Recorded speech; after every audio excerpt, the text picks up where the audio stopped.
Halo semuanya. Jadi di sini saya akan mempresentasikan laporan akhir pengenalan lapangan persekolahan 1 atau disingkat PLP 1 tahun 2023-2024 di SMK Negeri 14 Medan. Sebelumnya saya ingin memperkenalkan diri dahulu. Nama saya adalah Trinova Angelika, NIM 42233111049 dari kelas PSPM 2022D. Dengan dosen pengampu yaitu Bapak Budi Halomuan Siregar, SPD MPD, dan guru pamong yaitu Ibu Afrida Utami, SPDI. Langsung saja kita masuk ke bab 1 pendahuluan. Nah, latar belakangnya adalah Undang-Undang Nomor 14 Tahun 2005 tentang Guru dan Dosen Pasal 1 Ayat 1 menyatakan bahwa guru adalah pendidik profesional dengan tugas utama mendidik, mengajar, membimbing, mengarahkan, melatih, menilai, dan mengevaluasi peserta didik pada pendidikan anak usia dini, jalur pendidikan formal, pendidikan dasar, dan pendidikan menengah. Selanjutnya landasan ada 17, yaitu Undang-Undang RI Nomor 20 Tahun 2003, Undang-Undang RI Nomor 14 Tahun 2005, Undang-Undang RI Nomor 12 Tahun 2012, dan lain-lainnya. Selanjutnya tujuan pelaksanaan. Nah, tujuan pelaksanaan dari PLP ini adalah yang pertama, pengamatan karakteristik umum peserta didik. Yang kedua, pengamatan kultur sekolah. Ketiga, pengamatan struktur organisasi dan tata kelola atau SOTK di sekolah. Keempat, pengamatan visi dan misi sekolah. Kelima, pengamatan dan implementasi peraturan dan tata tertib sekolah. Keenam, pengamatan kegiatan-kegiatan seremonial formal di sekolah, misalnya upacara bendera, rapat, briefing. Yang ketujuh, pengamatan kegiatan-kegiatan kurikuler, kokurikuler, dan ekstrakurikuler. Yang kedelapan, pengamatan praktik-praktik baik dan kegiatan positif di sekolah. Dan yang terakhir adalah pengamatan terhadap proses pembelajaran. Nah, selanjutnya adalah ruang lingkup. Nah, ruang lingkup dari PLP 1 ini meliputi aktivitas observasi, analisis dan pengamatan langsung terhadap kegiatan terkait dengan kultur sekolah, manajemen sekolah, dan dinamika sekolah sebagai lembaga pengembang pendidikan dan pembelajaran. Kita masuk ke dalam bab 2, yaitu tinjauan pustaka. Yang pertama, struktur organisasi dan tata kelola atau SOTK di sekolah mitra. Nah, secara bahasa atau etimologi, organisasi itu merujuk pada berbagai bentuk kemitraan di antara dua orang atau lebih yang bekerja sama menuju tujuan bersama. Hubungan ini secara formal terikat oleh struktur hierarkis di mana terdapat pemimpin dan bawahan yang saling terhubung. Untuk pengertian tata kelola itu dapat dilihat sebagai pedoman atau teknik untuk melaksanakan tanggung jawab dan menjalankan wewenang untuk mencapai tujuan organisasi. Nah, sehingga berdasarkan pada Permendagri nomor 84 tahun 2015, struktural organisasi dan tata kelola atau SOTK adalah sistem untuk menetapkan tugas, tanggung jawab, dan hubungan kerja di dalam suatu lembaga. Selanjutnya adalah visi dan misi sekolah. Nah, visi itu adalah sebuah pandangan atau rencana kegiatan pada suatu organisasi pendidikan. Nah, kalau misi adalah upaya atau tindakan yang mampu mengantar sekolah mencapai tujuan yang diharapkan untuk mewujudkan visi tersebut. Selanjutnya, sarana dan prasarana. Sarana adalah segala sesuatu yang dapat dipakai sebagai alat dalam mencapai maksud atau tujuan. Misalnya ruang, buku, perpustakaan, laboratorium, dan sebagainya. Nah, sedangkan pengertian dari prasarana sendiri adalah alat tidak langsung untuk mencapai tujuan. Selanjutnya, karakteristik peserta didik di sekolah. Nah, pemahaman karakteristik peserta didik sangat menentukan hasil belajar yang akan dicapai, aktivitas yang perlu dilakukan, dan asesmen yang tepat bagi peserta didik. Atas dasar ini sebenarnya karakteristik peserta didik harus menjadi perhatian dan pijakan pendidik dalam melakukan seluruh aktivitas pembelajaran. Nah, karakteristik peserta didik ini meliputi apa aja sih? Meliputi yaitu etnik, kultural, status sosial, minat, perkembangan kognitif, kemampuan awal, gaya belajar, motivasi, perkembangan emosi, perkembangan sosial, perkembangan moral dan spiritual, serta perkembangan motorik. Selanjutnya adalah kultur sekolah.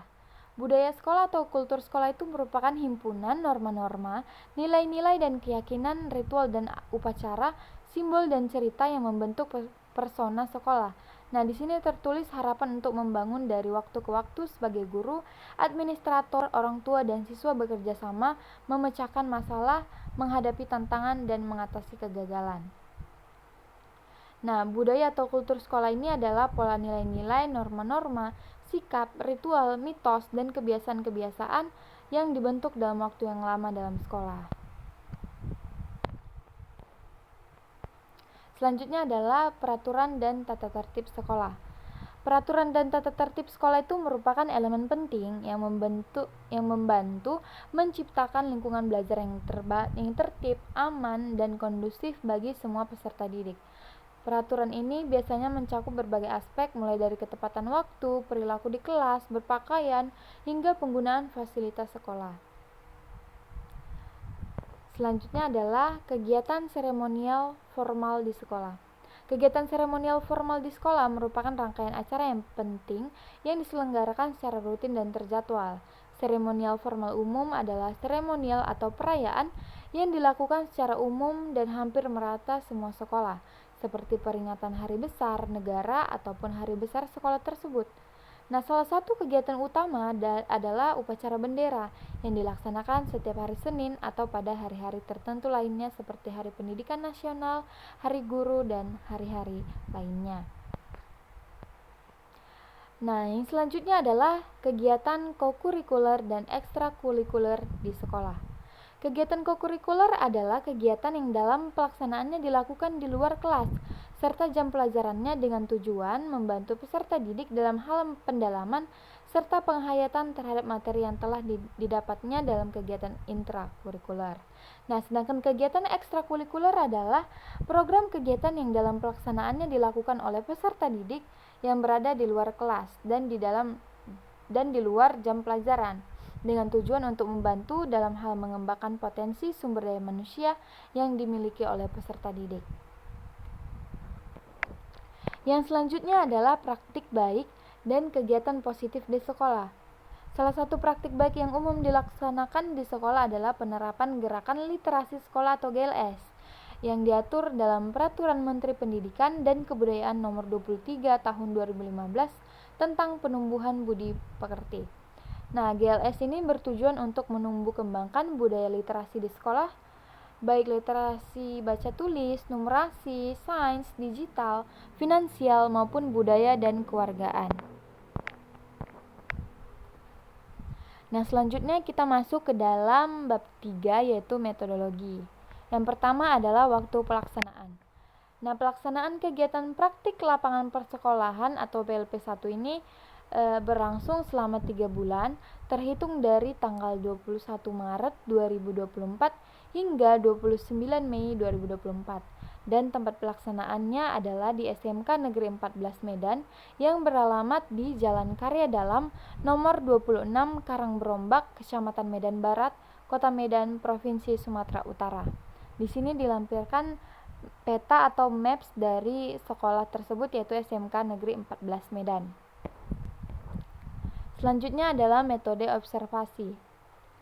Metode observasi yang kami lakukan sebanyak 17 kali. Yang pertama adalah sosialisasi dan pembekalan PLP1, yang kedua pengamatan terhadap kultur sekolah, ketiga pengamatan struktur organisasi dan tata kerja atau SOTK, yang keempat pengamatan visi dan misi sekolah, yang kelima pengamatan peraturan dan tata tertib sekolah, dan yang keenam pengamatan kegiatan seremonial formal di sekolah, ketujuh pengamatan kokurikuler dan ekstrakurikuler, yang kedelapan pengamatan karakteristik umum peserta didik, yang kesembilan pengamatan terhadap proses pembelajaran, yang kesepuluh pengamatan kompetensi guru dalam PBM atau kegiatan belajar mengajar. Selanjutnya yang ke-11 melakukan kegiatan belajar mengajar kepada siswa, yang ke-12 melakukan dokumentasi terhadap seluruh kegiatan beserta sarana dan prasarananya. Dan yang ke-13 praktik baik dan kegiatan positif di sekolah. Ke-14, melakukan kegiatan belajar mengajar kepada siswa. Ke-15, praktik baik dan kegiatan positif di sekolah. Ke-16, pengumpulan data referensi yang belum terpenuhi. Dan yang terakhir adalah mengikuti kegiatan upacara bendera.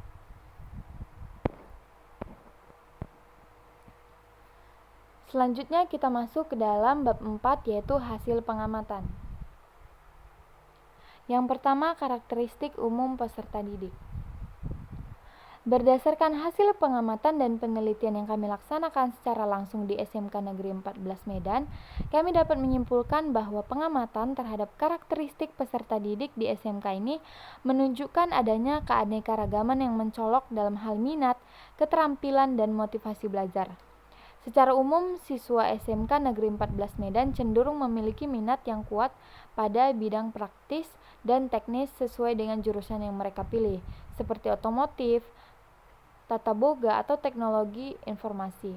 Nah, mereka ini lebih menyukai metode pembelajaran yang berbasis praktik dan proyek, yang memungkinkan mereka untuk langsung menerapkan teori yang dipelajari ke dalam situasi nyata, daripada metode pembelajaran yang lebih mencolok kepada materi seperti pelajaran matematika. Selanjutnya adalah kultur sekolah. Kultur sekolah di SMK Negeri 14 Medan ini memainkan peran penting dalam membentuk karakteristik dan keterampilan peserta didiknya. Kultur sekolah yang positif misalnya dapat dilihat dari lingkungan yang mendukung kolaborasi, kedisiplinan, dan inovasi. Hal tersebut dapat dilihat dari kegiatan di pagi hari, di mana guru sangat memperhatikan bagaimana kerapian siswa dalam berpakaian. Siswa yang memakai jaket atau baju panas tidak diizinkan masuk ke sekolah. Siswa diajarkan untuk saling bekerja sama dalam menyelesaikan proyek-proyek praktis. Nah, kultur ini didukung oleh para guru yang tidak hanya berperan sebagai pengajar, tetapi juga berperan sebagai mentor yang memberikan bimbingan dan motivasi. Nah, selanjutnya adalah struktur sekolah. Struktur dari sekolah SMK Negeri 14 Medan ini, di mana kepala sekolahnya adalah Ibu Andrianti Pestari Ibu SPD, dan wakil kepala sekolah bidang kurikulum adalah Ibu Rosnita SPD, wakil kepala sekolah bidang kesiswaan Bapak Lenrizon SPD, wakil kepala sekolah bidang sarana dan prasarana adalah Bapak Dr. Andus Antoni Siregar, dan wakil kepala sekolah bidang hubungan masyarakat adalah Ahmad Anwar Siregar SPD. Nah, untuk selanjutnya di bagian kepala program keahlian, teknik konstruksi dan properti, teknik otomotif, teknik pemesinan, teknik komputer dan informatika, teknik elektronika, dan pariwisata dapat dilihat dalam PPT tersebut. Begitu juga dengan kepala bengkel atau ketua kompetensi keahlian, serta kepala atau ketua bidang unit. Nah, untuk yang selanjutnya adalah visi dan misi sekolah. Visi dan misi SMK Negeri 14 Medan ini mencerminkan aspirasi yang jelas dan ambisius untuk menjadi lembaga pendidikan kejuruan yang menghasilkan peserta didik berkarakter nasional, berkemampuan global, dan menjadi sekolah rujukan. Visi ini sejalan dengan literatur yang menyatakan bahwa visi itu harus mencakup impian dan tujuan besar organisasi serta dirumuskan melalui kajian mendalam dan melibatkan seluruh stakeholder. Sedangkan misi sekolah SMK Negeri 14 Medan terdiri dari 8 poin utama dirancang untuk mendukung pencapaian visi tersebut. Nah, misi-misi ini mencakup aspek pembelajaran berbasis teknologi informasi, pengembangan kecakapan hidup dan jiwa wirausaha, penguatan kurikulum dan penilaian, serta peningkatan kualitas pengelolaan sekolah dan kemitraan dengan institusi nasional dan internasional. Untuk yang selanjutnya adalah peraturan dan tata tertib sekolah. Peraturan dan tata tertib di SMK Negeri 14 Medan telah dirancang untuk mencapai lingkungan belajar yang tertib, aman, dan kondusif sesuai dengan literatur yang menekankan pentingnya peraturan sekolah. Aturan ditetapkan mencakup ketepatan waktu, perilaku di kelas, berpakaian seragam, dan penggunaan fasilitas sekolah. Nah, yang pertama, aturan ketepatan waktu mengharuskan siswa datang tepat waktu ke sekolah dan ke setiap pelajaran. Nah, ini penting karena melatih siswa untuk menghargai waktu, sebuah keterampilan yang sangat berguna di masa depan baik dalam konteks akademis maupun profesional. Dan yang kedua adalah peraturan mengenai perilaku di kelas bertujuan untuk menciptakan suasana belajar yang fokus dan produktif. Siswa diharapkan mendengarkan guru dengan seksama, tidak berbicara saat guru menjelaskan, dan berpartisipasi aktif dalam diskusi kelas. Untuk yang selanjutnya adalah kegiatan seremonial formal di sekolah. SMK Negeri 14 Medan telah melaksanakan beberapa kegiatan seremonial formal yang penting, yaitu upacara rutin setiap Senin, upacara Hari Pendidikan, upacara Hari Kebangkitan Nasional, dan kegiatan pelepasan siswa kelas 12 yang dilaksanakan dengan meriah. Nah, upacara rutin setiap Senin adalah bagian dari rutinitas mingguan sekolah yang bertujuan untuk menanamkan nilai nasionalisme, patriotisme, dan disiplin pada siswa. Selain itu, kegiatan pelepasan siswa kelas 12 yang dilaksanakan dengan meriah menunjukkan penghargaan dan rasa memiliki terhadap siswa yang telah menyelesaikan pendidikan mereka. Selanjutnya adalah kegiatan kokurikuler, kurikuler, dan ekstrakurikuler.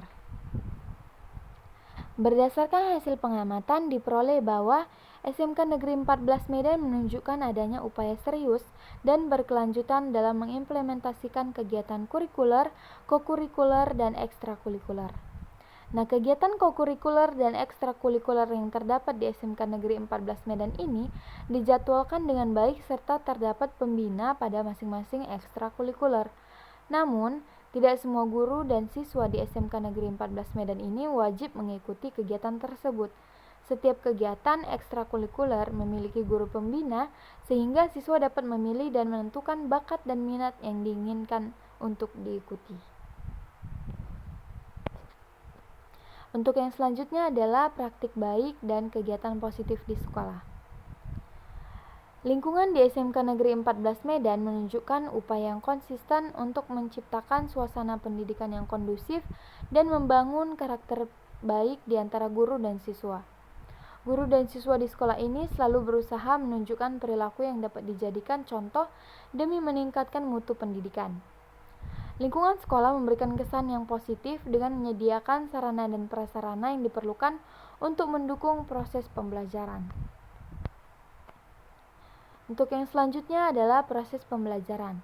Nah, salah satu praktik pembiasaan dan kebiasaan positif yang penulis amati di SMK Negeri 14 Medan ini adalah setiap pagi saat siswa tiba di sekolah, guru piket menyambut mereka di dekat gerbang. Kemudian, para guru dan siswa tersebut saling menyapa dan siswa menyalami guru-guru mereka. Tentu saja kebiasaan ini harus terus dipertahankan untuk menjaga budaya positif di sekolah. Selanjutnya, siswa mengembangkan budaya literasi di lingkungan sekolah seperti literasi baca tulis yang ditunjukkan dari kegiatan siswa di perpustakaan dan literasi digital yang ditunjukkan dari ekstrakurikuler content creator. Dan yang terakhir adalah kendala-kendala yang dialami dan solusinya. Berikut adalah beberapa kendala yang dialami atau dihadapi sekolah ini serta solusi yang diimplementasikan. Nah, kendalanya yang pertama adalah ketidakadaan denah sekolah yang jelas sehingga mahasiswa PLP kesulitan menemukan ruangan-ruangan penting. Nah, untuk kendala yang kedua adalah beberapa siswa mungkin memiliki motivasi belajar yang rendah dan masalah disiplin yang dapat mempengaruhi proses belajar mengajar dan pencapaian akademik mereka. Dan yang ketiga adalah tidak semua siswa itu memiliki akses yang memadai ke teknologi dan internet di rumah, yang dapat menjadi hambatan dalam pembelajaran digital dan penggunaan sumber daya online.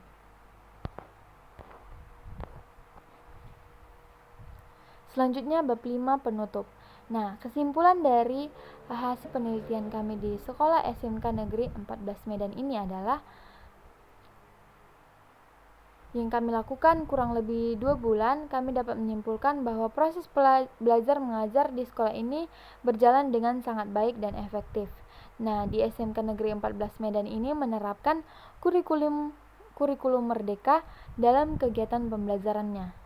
Hal ini memungkinkan terciptanya suasana belajar yang lebih dinamis dan fleksibel, di mana setiap individu dapat mengembangkan potensinya secara optimal. Dalam observasi yang kami lakukan selama kegiatan PLP ini, terlihat jelas bahwa perilaku siswa di SMK Negeri 14 Medan sangat mencerminkan nilai-nilai kedisiplinan, tanggung jawab, keaktifan, dan kompetensi yang tinggi, baik di dalam maupun di luar kelas. Untuk yang selanjutnya adalah bagian dokumentasi. Nah, berikut kami lampirkan beberapa dokumentasi dari hasil penelitian atau hasil observasi kami di sekolah SMK Negeri 14 Medan.